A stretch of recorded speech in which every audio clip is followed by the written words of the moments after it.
Kali ini kita akan belajar tentang kompetensi teknis P3K, khususnya profesional guru pedagogik.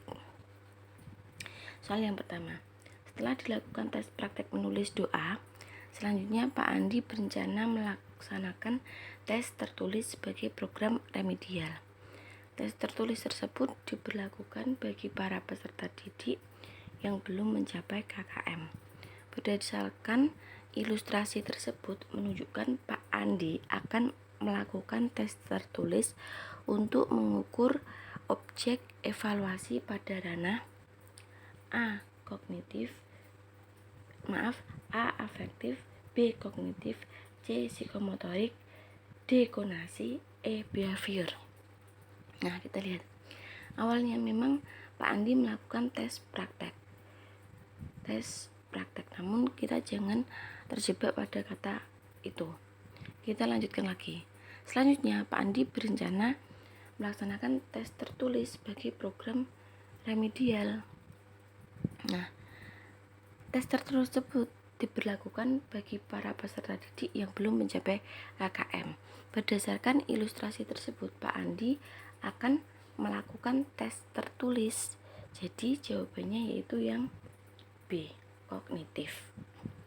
Kalau afektif ini sikap, psikomotorik ini keterampilan, konasi juga maksudnya keterampilan, behavior ini tingkah laku. Kita lihat penjelasannya. Ranah afektif yaitu merupakan ranah yang berkaitan dengan sikap dan nilai. Ranah afektif mencakup watak perilaku, perasaan, minat, sikap, emosi, dan nilai. Yang kedua yaitu kognitif, yaitu penilaian pengetahuan menggunakan bentuk tes tertulis, lisan, dan penugasan. Sedangkan psikomotorik yaitu penilaian keterampilan, bisa keterampilan lari, lompat, melukis, menari, memukul, dan sebagainya.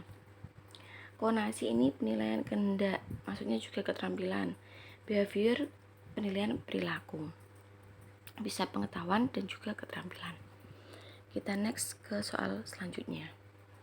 Cakupan indikator materi pokok, pengalaman belajar, sumber belajar, dan sistem penilaian yang dituangkan dalam silabus harus cukup untuk menunjang pencapaian kompetensi dasar. Hal ini sejalan dengan prinsip A. Ilmiah, B. Relevan, C. Sistematis, D. Memadai, E. Konsisten. Nah, di sini kita harus cari kata kuncinya. Kata kuncinya itu cukup untuk menunjang pencapaian KD. Jadi jawabannya yang D. Kita lihat penjelasannya. Prinsip pengembangan silabus ada 5, yaitu ilmiah, relevan, sistematis, memadai, dan konsisten.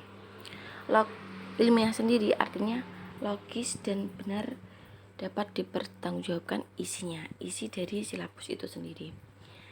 Yang kedua yaitu relevan, harus sesuai dengan perkembangan peserta didik. Yang ketiga sistematis, yaitu saling terkait dengan kompetensi. Nah, yang keempat tadi memadai, ya cukup untuk menunjang pencapaian KD.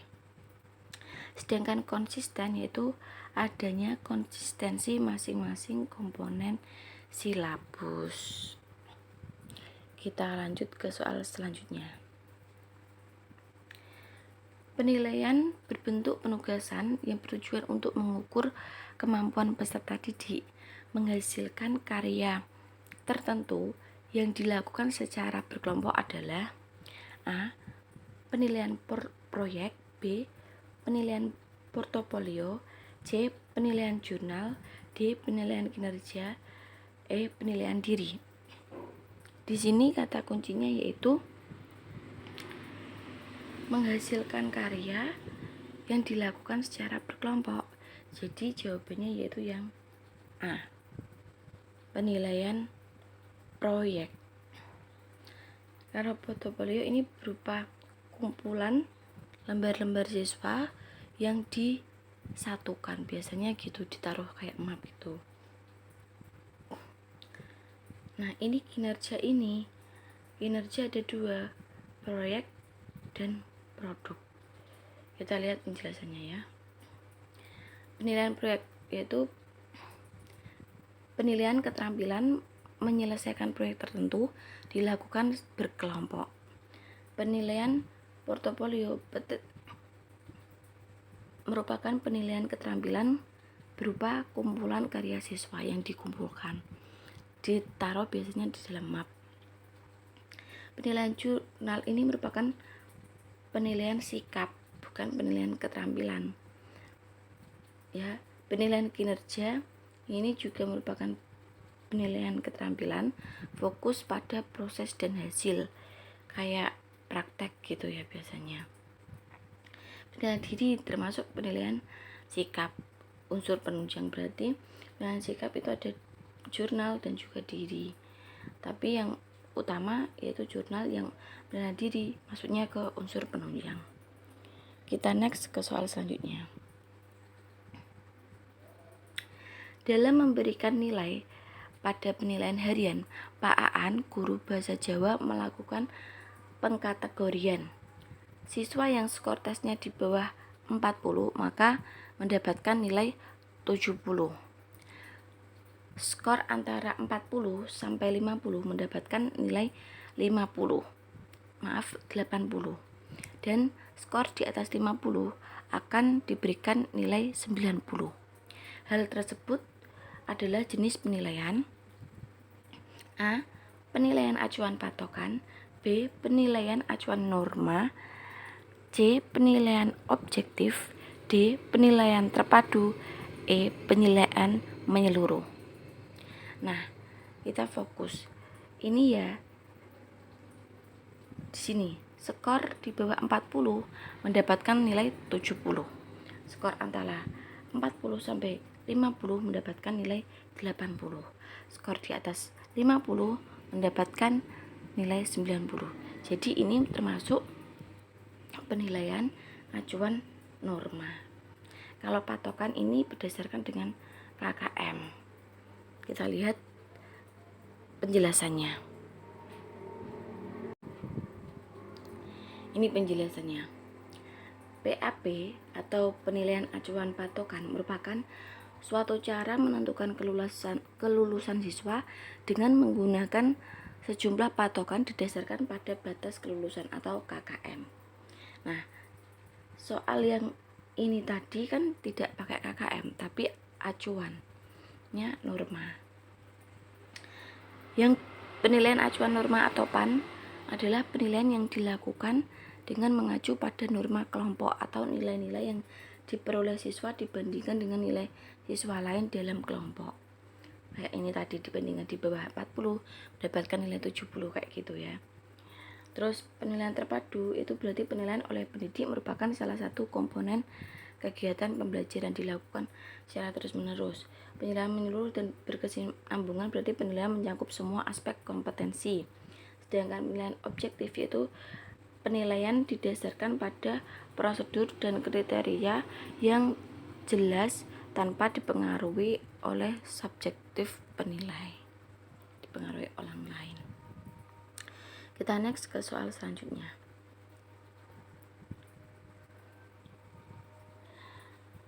Langkah-langkah menulis tes uraian sebagai berikut, kecuali